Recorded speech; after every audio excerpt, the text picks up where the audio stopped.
nossa conversa. De volta com as informações, com as notícias. Quem já está comigo aqui no estúdio para a gente conversar nessa entrevista é o deputado estadual Kelps Lima, do Solidariedade. Deputado Kelps, bom dia, seja muito bem-vindo. Bom dia, Ana, bom dia a todos os ouvintes da 94 FM. Deputado Kelps Lima, CPI da Covid-19 chegou ao fim. E chega ao fim com o indiciamento da governadora Fátima Bezerra, do secretário Cipriano Maia, de empresários. A pergunta que se faz agora é: e agora? O que representa esse indiciamento, deputado? Não cumprir a lei gera consequência. Acontece de, às vezes, ficar impune. Nesse caso é mais difícil porque houve uma investigação formal, com depoimentos, com coleta de provas e será enviada ao Ministério Público. No caso de CPI, ela tem prioridade. A CPI, o inquérito que vem da CPI, ela passa na frente de todos os outros inquéritos e o Ministério Público. E isso por uma decisão do Supremo Tribunal Federal. E os indiciamentos foram muito bem estudados. É óbvio que essas pessoas, todas as que foram indiciadas, têm ampla defesa, elas podem apresentar novidades. Na CPI, elas não apresentaram nada que justificasse tirar do indiciamento. Então, agora é aguardar Ministério Público Federal, Ministério Público Estadual, Procuradoria-Geral da República, Tribunais de Contas da União, do Estado, que eu sei que tem investigações sigilosas. O Tribunal de Contas do Estado tem investigação sigilosa sobre o Consórcio Nordeste. Pouca gente sabe disso. Deputado, e esse relatório da CPI, ele já foi entregue para essas instituições? Não, Ana. Por quê? Porque é um volume de documentos gigantesco, são mais de 30 mil páginas de documentos, e a gente precisa ordenar isso.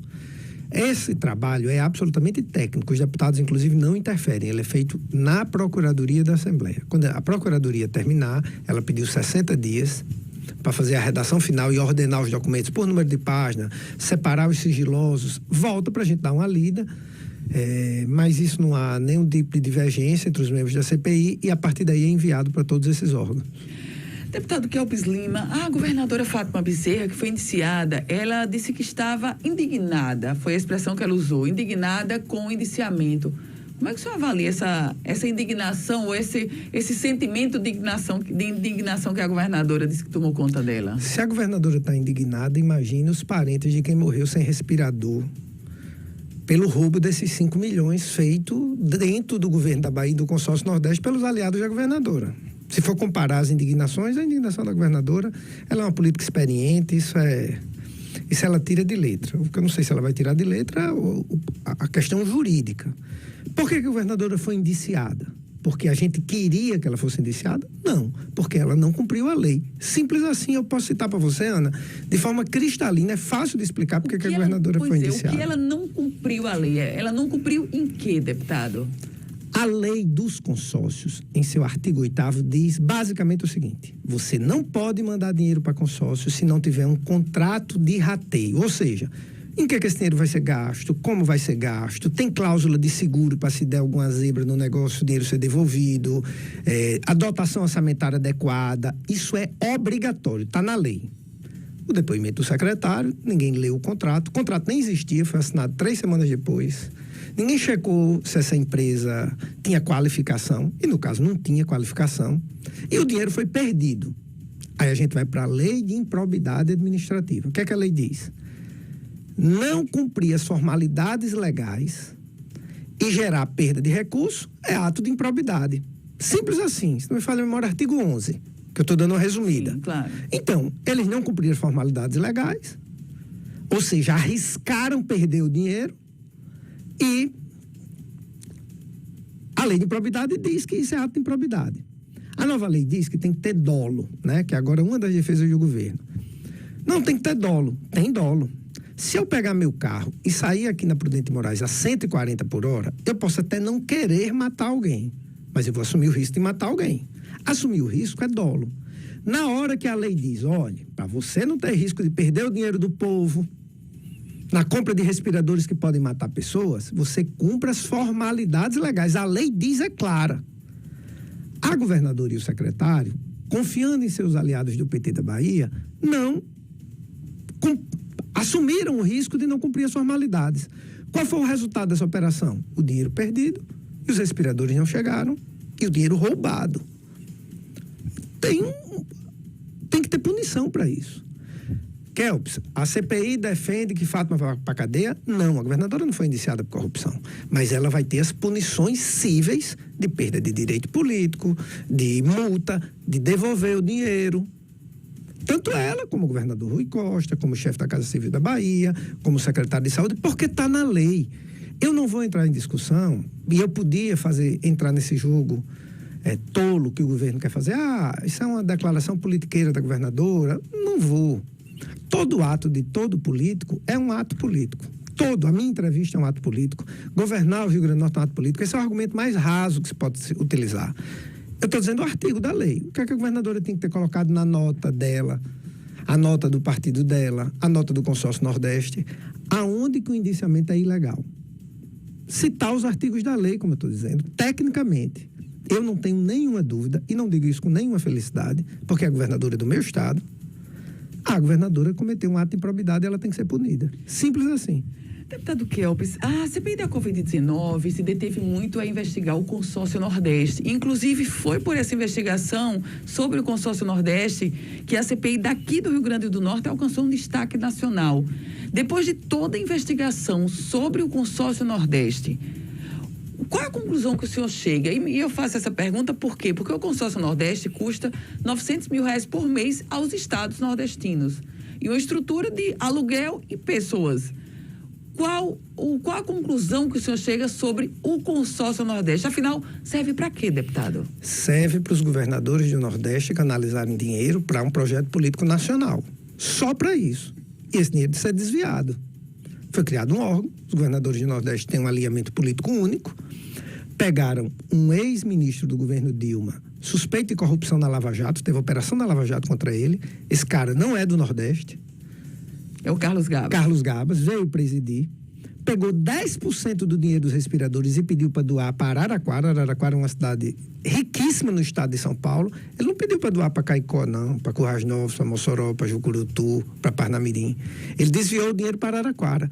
O prefeito de Araraquara confessou em documento a CPI, que foi Carlos Gabas que mandou. E como é que a governadora não pede a demissão desse rapaz? Por que ela não pede? Porque ela, desde a perda do dinheiro, é cega e conivente com seus aliados na Bahia, Rui Costa, Carlos Gabas e Bruno Dauster. E Edinho do PT, 2 ex-ministros, e o governador. Eu, Ana, tenho a seguinte filosofia. Eu sou filiado a um partido, fundei um partido no Rio Grande do Norte. Eu sou a cara do Solidariedade do Rio Grande do Norte, eu e outros amigos. Meu partido não é mais importante que o povo do Rio Grande do Norte, não. De jeito nenhum. Nenhum partido político é mais importante do que a população que você representa. A não ser quando você tem outro tipo de interesse. O que é que mais me entristece nessa questão de Fátima? É porque ela dá mais importância ao PT do que ao povo do Rio Grande do Norte. Por isso que as pesquisas indicam que a maioria da população não a quer reeleita. A maioria da população, ela está em primeiro lugar nas pesquisas porque ainda não se escolheu o adversário. A população não escolheu ainda seu sucessor. Mas a minha dúvida que Fátima vai perder a eleição é nenhuma.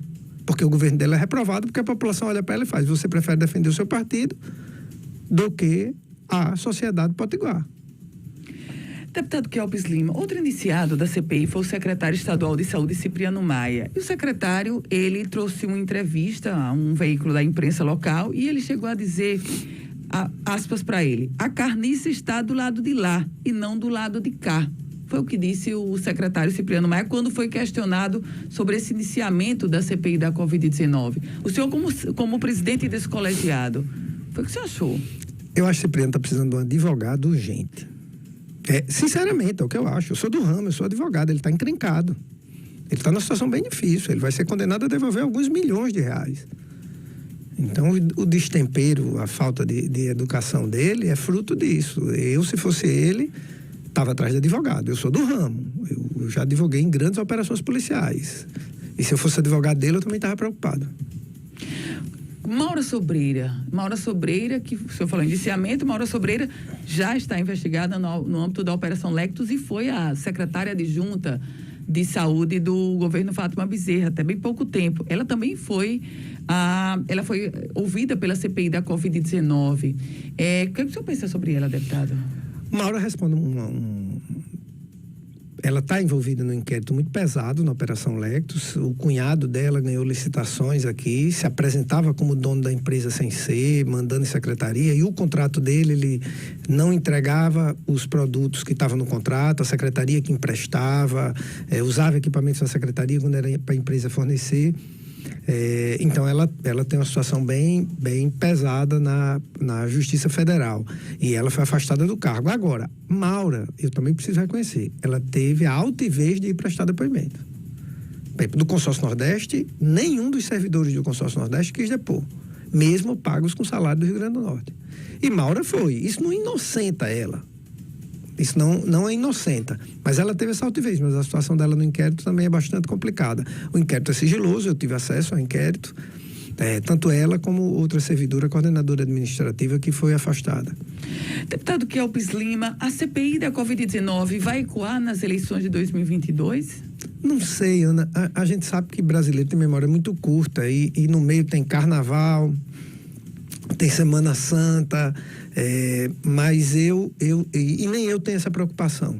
A minha preocupação é de fazer um trabalho bem feito. É a mesma preocupação que eu tenho todos os dias de manhã. Sair de casa, a gente está aqui com o nosso querido amigo Austin Rodrigues, ele sabe que todo dia que eu vou trabalhar, e é o que eu discuto com a equipe da gente, com o time da gente, é fazer as coisas bem feitas, o máximo que a gente puder. Nós não somos perfeitos. Então, a CPI, a gente fez o máximo que podia para fazer bem feito e nos dá orgulho. A sequência dela é uma avaliação da população. Você é uma comunicadora muito experiente, você sabe que a formatação de um conceito perante a sociedade, você não faz com um ato só. É tijolinho por tijolinho. Às vezes você bota 2 tijolinhos, vem alguém derruba 3, e você vai. Então, eu espero que a CPI deixe um recado. O legislativo precisa ser independente e o governador que fizer coisa errada, a Assembleia investigue. Esse é o legado que eu acho que a CPI deve deixar. Deputado, a CPI da Covid-19, ela teve um desenvolvimento muito diferente de outra CPI que estava acontecendo paralelamente na Assembleia, a CPI da Arena das Dunas. Por que foram colegiados, claro, o senhor estava na CPI da Covid, mas por que foram colegiados tão diferentes? Eu faço essa pergunta porque eu busquei, pelo menos, acompanhar os dois. Eu não vou resistir. É a primeira vez que eu vou dizer publicamente isso. Fátima deve ter feito... O PT fez acordo com Rosalba. Não tinha chance de eu presidir essa CPI e Rosalba não ser convocada. Rosalba teve operação da Polícia Federal na casa dela. Tem ação na Justiça contra gestores do Rio Grande do Norte. Busca apreensão. Ninguém foi chamado na CPI. Fátima está com acordo com Rosalba. E livrar a cara de Rosalba na CPI. Simples assim. Olha, a CPI do Arena das Dunas era muito mais fácil de investigar do que a do Consórcio Nordeste. Muito mais. Era um processo só. A Polícia Federal já fez o serviço quase todo. Já tem dinheiro bloqueado. Dinheiro bloqueado muito, né? Como o do Consórcio Nordeste, que os empresários rasparam tudo e não bloqueou nada. Houve um acordo do PT com Rosalba para livrar a cara de Rosalba. Porque Mossoró, o Solidariedade preside a cidade e é oposição e não vai votar em Fátima. Só cego não vê. Isso é a primeira vez que eu estou dizendo isso publicamente, viu? Eu fiquei aguardando caladinho. A minha dúvida disso é zero. Teve arrumadinho para livrar a cara na CPI da Arena das Dunas. Porque a CPI da Arena das Dunas, ela foi frustrante, o senhor concorda comigo? Claro que foi, era muito mais fácil. Ana Ruta, CPI da Arena das Dunas, eu sou advogado. Tá tudo posto. Não precisava investigar muita coisa, não. O inquérito, eu tenho colegas advogados que são advogados no processo. Nos processos que envolvem a Arena das Dunas, é tudo escandaloso, tudo colocado lá. E você não vê uma notícia. Tem gente braba na Assembleia que mansa, lá na relatoria da Arena das Dunas. Por quê? Porque houve um acordo, esse sim, político-eleitoral, naquela CPI. Agora, a gente não livrou a cara de ninguém. E o meu partido Solidariedade foi o único que assinou todas as CPIs. Todas. Teve 3 pedidos de CPI na Assembleia. A das ambulâncias, que depois foi incorporado na Covid, Solidariedade assinou. Arena das Dunas, Solidariedade assinou. CPI da Covid, Solidariedade assinou. A gente não tem problema de ter investigação. O senhor falou sobre Mossoró, e em Mossoró o prefeito Alisson Bezerra, sem dúvida o gestor de maior expressão do seu partido aqui no Rio Grande do Norte, houve um rompimento com o vice-prefeito Fernandinho, conhecido como Fernandinho das Padarias. Como é que o senhor avalia, deputado? Eu acho todo rompimento ruim, assim, mas a notícia que eu tenho é que Fernandinho se afastou, né? Mudou de partido, se aliou com a governadora, começou a fazer movimentos. Agora, eu não tenho maiores informações, confesso, porque eu estava até semana passada na CPI, ainda estou na ressaca da CPI, né? E vou estar com a Alisson. Mas eu conheço a Alisson, assim, conheço a Alisson de perto.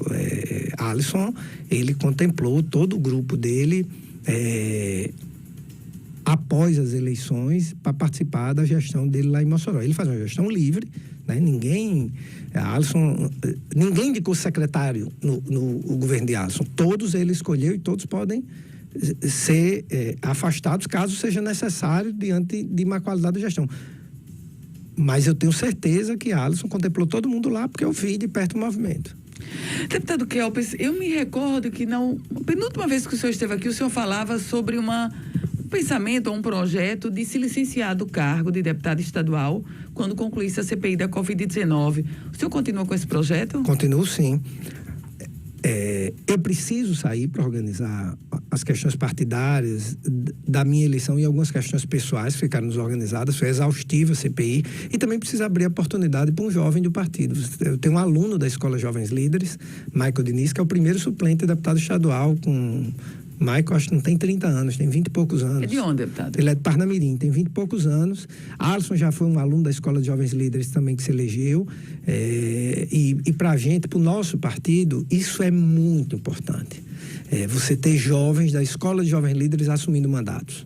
Né? Você tem o presidente da Câmara de Mossoró, Laurence, foi aluno da Escola de Jovens Líderes. Anderson Lopes, vereador de Natal, foi aluno da Escola de Jovens Líderes. Lá para o Seridó, Carnaúba dos Dantas, Bárbara, vereadora lá da Escola de Jovens Líderes, como muitos. Então, é o projeto que me dá mais orgulho político que eu já participei, é a Escola de Jovens Líderes. Então, um aluno assumir um mandato, para mim, é uma felicidade enorme. E o senhor deve se licenciar quando, deputado Kelps? Final de março. Final de março, 3 meses? 3 a 4 meses eu vou ficar afastado. Deputado Kelps, falando do Solidariedade, o partido traz alguns movimentos nacionais, movimento que eu digo de se encaminhar para uma aliança com o ex-presidente Lula, com o PT. O PT, que aqui no estado tem Fátima Bezerra. Como é que o senhor avalia essa possibilidade do seu partido nacionalmente estar no palanque do ex-presidente Lula? Essa é uma posição do Diretório de São Paulo. Não houve reunião da Executiva Nacional para isso. Eu sou da Executiva Nacional. Eu sou o secretário-geral de organização do partido no Brasil. E eu respeito, né? O Diretório de São Paulo vem da base sindical. Paulinho foi presidente do Sindicato dos Metalúrgicos. Então, eu acho um movimento natural. Mas... eu já tive conversa com o Paulinho, após esse movimento, disse que eu discordava, eu defendo que o partido tenha candidatura própria a presidente da República, como defendo que no Rio Grande do Norte a gente tem candidatura própria, porque time que não joga não tem torcida. E um partido político precisa ter um projeto nacional, como o nosso aqui tem um projeto estadual. Então, eu defendo isso e está muito tranquilo dentro do partido, não vai ter nenhum problema a nossa divergência, caso a Executiva Nacional aprove essa aliança, mas até agora não aprovou, não. Ou seja, em a Executiva Nacional aprovando a aliança com o PT, o Solidariedade do Rio Grande do Norte não segue? Não acompanha. Não acompanha? Não. Falando sobre sucessão 2022, deputado, o projeto do Solidariedade de candidatura própria ao governo com Breno Queiroga permanece? Permanece e a gente entra num embalo muito forte a partir de janeiro nesse sentido, né? Esse final de ano estava todo mundo envolvido com os mandatos, com gestão, eu estava na CPI, o presidente do partido, Janiel, estava organizando as chapas de estadual e federal, porque não adianta você ter candidatura a governador se você não tiver a base, o alicerce. E eu defendo, né, que tenhamos candidatura própria, candidatura de Breno. Essa candidatura ela tem que ser homologada dentro do partido agora, até março, até para a gente ter uma decisão. Mas eu e alguns membros do partido defendemos isso, é o que eu vou defender internamente. Pode ser que a gente não seja vitorioso, mas é isso que a gente vai defender. Deputado. Desculpe, não, Ana, claro. até porque o único partido que está fazendo oposição integral ao PT no Rio Grande do Norte somos nós. Nenhum outro está fazendo. Nenhum outro está tendo uma posição tão firme, tão forte, de crítica e de divergência democrática forte com a governadora como Solidariedade. Você pode ver que os demais pré-candidatos ao governo é tudo calado, um quer ser senador, outro quer... Não, a gente tem uma decisão firme já colocada na rua. Por isso que a gente se sente legítimo. E essa candidatura própria de Breno Queiroga, o Solidariedade pode abrir mão para apoiar e apoiar quem? Há essa possibilidade? Pode, agora hoje não tem quem, porque ninguém está criticando a governadora. Quem é que está vindo aqui, vai sentar aqui, como eu estou sentando, se você chamar Breno, ele vai dizer a mesma coisa, e vou dizer, olha, o nosso partido Solidariedade é oposição à governadora. Nenhum vem aqui dizer. Enquanto nenhum vem aqui dizer, não tem a quem a gente aderir, porque a gente não vai aderir a projeto meia boca. A gente, se precisar, nós fazermos a aliança, a gente faz sem nenhum problema. Mas a gente quer fazer com quem fale grosso. Com quem fica gaguejando, a gente sabe falar sozinho. E essa possibilidade do apoio, do Solidariedade ao ministro das Comunicações, Fábio Faria. Me recordo que o senhor foi aqui, que o senhor disse a primeira vez esse apoio. Depois o prefeito Alisson Bezerra sinalizou com esse apoio também aqui no programa. Como é que esse projeto caminha no âmbito do Solidariedade, deputado? Nós começamos agora as reuniões de janeiro a março para definir isso, né? Eu e Alisson defendemos. Tem quem defenda outro caminho, tem quem defenda candidatura própria, tem quem defenda o ministro Rogério Marinho. E aí a gente... O que é que está certo entre nós? Nós vamos marchar todo mundo junto. Isso é certo. Então, eu e Alisson e outros defendemos uma aliança com o Fábio, porque acho que isso pode turbinar a candidatura de Breno. E Fábio hoje, como é muito influente nacionalmente, é o político do Estado com mais influência no Brasil hoje, tanto na iniciativa privada como na política. Fábio, um dia desse, estava com uma audiência com o mais rico do mundo, Elon Musk, e ele muito na de tecnologia, que é a nossa praia, que é o nosso time do Solidariedade, é tecnologia. Então, a gente acha que isso pode ajudar muito a uma gestão no governo do Solidariedade, por isso que a gente está defendendo o nome de Fábio. Mas o fato do ministro Fábio Faria ventilar a possibilidade de ser candidato a senador com outro candidato ao governo, isso não quebra um pouco essa lógica que o senhor defende de Fábio Faria turbinando a candidatura de Breno Queiroga? O problema é qual é esse outro candidato, que eu não vejo. Vamos aos nomes. Carlos Eduardo está doido para ser senador de Fátima. Não disse a ninguém, não. Ele disse a mim. Não é fofoca. Ele está doido para ser senador de Fátima. Está doido para ser senador de Fátima. Presidente da Assembleia, deputado Ezequiel. Se você chamar aqui e perguntar se é candidato a governador, ele não vai dizer. Stevenson não está dizendo que é candidato a governador. A gente não vai ter adversário contra a Fátima, não? O deputado Benes Leocádio. Vai, não vai.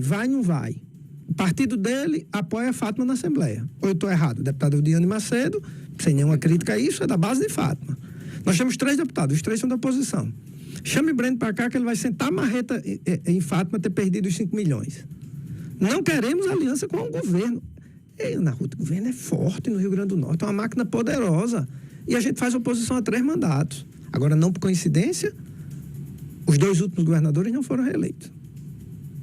A gente vai para o 3º mandato na oposição e acho que essa também não vai ser reeleita. Então, como é que a gente vai discutir agora? Aderir a quem não abre a boca para criticar a governadora? Não. Porque a gente não é nada pessoal contra a Fátima. Não, longe disso. Longe mesmo. A gestão dela é muito ruim. Não tem nada de diferente da gestão de Fátima para a gestão de Robson, para a gestão de Rosalba. Nada de diferente. A única diferença é que teve a pandemia, e a pandemia, que foi uma tragédia, fez com que o Rio Grande do Norte recebesse uma fortuna de dinheiro e a gente conseguiu equilibrar um pouco as finanças. Mas você vá hoje no Hospital de Seridó, vá no Dioclésio, vá no Valfredo, veja a violência nas ruas de Natal. Minhas 2 irmãs foram viajar essa semana. O voo saía às 11 da noite. Elas foram para o aeroporto às 6 da tarde, com crianças. Elas não... 11 da noite o voo, 6 da tarde, elas foram para o aeroporto. Minhas irmãs e meus cunhados. Por quê? Medo de ser assaltado. Deputado Kelps, essa candidatura do ministro Fábio Faria, numa briga escancarada, isso é público, com Rogério Marinho, para saber quem é o candidato da base deles. Isso não pode desidratar os dois, deputado? O que é que o senhor pensa sobre isso? Pode. Se eles entrarem numa briga pública, é muito ruim para os dois. Acho que eles devem conversar e tentar... Mas eu não acredito que fiquem dois, não. Só um vai ser candidato. Há pouco o senhor lembrava, disse que escutou do ex-prefeito Carlos Eduardo que você está louco para ser candidato a senador. E o que é que o senhor, como um líder na política, como líder do Solidariedade, o que é que o senhor pensa sobre essa construção do PT com o MDB no Rio Grande do Norte, o MDB se colocando como uma possibilidade de indicar Walter Alves para vice-governador? Deixa eu só fazer um adendo aqui. Eu gostaria muito que Carlos Eduardo fosse o candidato da oposição. É importante dizer isso. Eu gostaria muito. Eu fui adversário de Carlos Eduardo em Natal e não só do grupo político dele em Natal. Ele é da base do prefeito. Mas eu acho que ele seria um grande nome para derrotar Fátima. O problema é que ele está pensando só nele. O senhor apoiaria? Eu discutiria internamente apoiar Carlos Eduardo. Qual a crítica pública que eu faço respeitosa ao ex-prefeito Carlos Eduardo? Ele está pensando só nele, ele não está pensando no Rio Grande do Norte. Na hora que ele diz, eu posso ser senador de Fátima e eu posso ser governador, no meu ouvido entra assim, eu vou para onde for bom para mim. No meu ouvido entra assim, eu estou pensando em mim. Essa questão do PMDB com Fátima e com Carlos Eduardo, olha, é trágico se não fosse cômico. Porque eu quero ver como é que Walter Alves votou pelo impeachment de Dilma, Garibaldi votou pelo impeachment de Dilma. Eram golpistas. Carlos Eduardo votou em Bolsonaro. Dizia que o PT só tinha corrupto. Eu estou esperando o vídeo na televisão, como é que esse time vai dizer que agora resolveu que Fátima não acha mais Walter e Garibaldi golpista e Carlos Eduardo não é bolsonarista. Esse eu quero ver. A internet não vai dizer do mesmo jeito que vai sair no programa de televisão, não. A internet vai sentar a marreta nisso com força. Porque uma coisa é você ter divergência. Isso é uma coisa, é legítima. E você tentar... Outra coisa é você adjetivar a pessoa de golpista, de fascista. O PT diz isso. E agora essas pessoas deixaram de ser? E não fui eu que disse. Eu não chamei o ex-prefeito de fascista, eu não chamei o partido do presidente da Assembleia de golpista, nem o PMDB de golpista, não fui eu, mas quem disse foi o PT, e agora vai se unir. Isso é indicativo de caráter, para mim. Deputado Kelps, a Assembleia Legislativa aprovou quase 650 milhões de reais de autorização para o governo conseguir um financiamento. A base da governadora Fátima Bezerra, ela se mostra um tanto frágil na Assembleia, mas na hora do vamos ver, ela chega. Foi o que você achou dessa aprovação e da base da governadora na Assembleia? A governadora tem a base mais frágil dos últimos 40 anos na Assembleia Legislativa, né? Ela hoje não aprova uma emenda constitucional, um projeto de lei complementar na Assembleia sem discutir com a oposição. Mas ela tem uma sorte, que a oposição não é irresponsável. Por exemplo, esse projeto poderia não ter sido votado na terça-feira, porque ele chegou em cima da hora e ele precisou de dispensa no colegiado de líderes. E nós temos a maioria no colegiado de líderes. A oposição não tem a maioria no plenário, mas tem a maioria no colegiado. E nós dispensamos a matéria. Por quê? Porque esse dinheiro é importante para pagar os fornecedores e para folgar o caixa para manter salário em dia. Os salários da atual gestão estão em dia, não é mérito da gestão. É mérito dos recursos que vieram do governo federal e dos gestos da Assembleia Legislativa com o governo. Porque nós não somos irresponsáveis com o Rio Grande do Norte. Irresponsável é quem mantém Carlos Gabas na presidente do Consórcio Nordeste depois de ter participado de um esquema que roubou 50 milhões. Isso é irresponsável. Você deixa a raposa dentro do galinheiro com a boca cheia de sangue e de pena. Comeu 10 galinhas, no caso comeu 50 milhões de galinhas, e está lá a raposa gordinha, feliz da vida, dentro do galinheiro. Isso é irresponsável. A Assembleia não foi responsável e não pode ser. A bancada da Solidariedade votou a favor do empréstimo. Claro que tinha que votar. A gente não pode viabilizar o Estado. Deputado estadual Kelps Lima, obrigada, deputado. Mais uma vez, desejar ao senhor um Feliz Natal para o senhor e para toda a família. Ana, Feliz Natal para você, Feliz Natal para todas as famílias. Passa o Natal com a sua família. Vai ver seu pai, vai ver sua mãe, vai ver seus tios. Abraço todo mundo. A gente perdeu muita gente nos últimos 2 anos. Muita gente que a gente não esperava perder. Eu perdi amigos de 30 anos de amizade e perdi amigos de 30 anos de idade. Gente que eu não esperava nunca que fosse morrer. E eu não consegui ir para o sepultamento de algumas dessas pessoas para me despedir por causa da Covid. Então, esse final do ano, abrace todo mundo, beije todo mundo, diga que ama, não espere para depois não. Faça agora, essa semana, porque isso pode ser muito importante para sua vida. Então, muita paz para todo mundo. Deputado Kelvis, obrigada. Fran Rodrigues, a gente volta.